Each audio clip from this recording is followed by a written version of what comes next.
Welcome to Smalltalk Daily for Tuesday, March 2nd, 2010.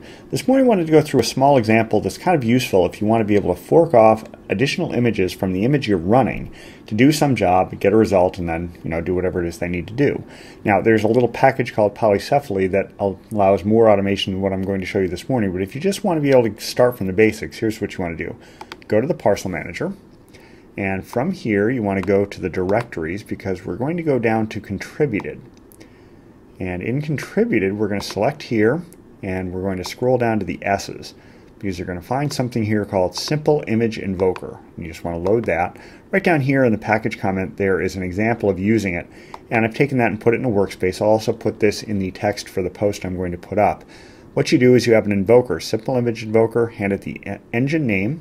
If you're on Windows, use VWNT console here. It's documented in that package comment. Give it the image you want to start. Give it a working directory. Doesn't have to be the one we're looking at right now. Give it an image argument, -PCL UI painter. I'm going to tell it to load the painter. You can add additional image arguments. So you can add these as many as you want. Like I'm adding a do it here so you can do something there. I don't have this happening, but I could do a file in. But basically you can hand it as many image arguments as you want to do whatever task you want, and then you just tell it to start. So if I highlight all this and do it, what you're going to see is another image fire up. And there now it's loading in the painter because I told it to load that.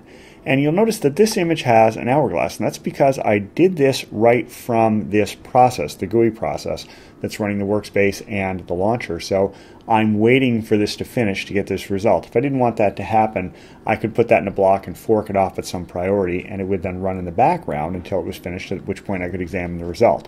But here, you'll notice that I've got this little done because I told it to do it on that.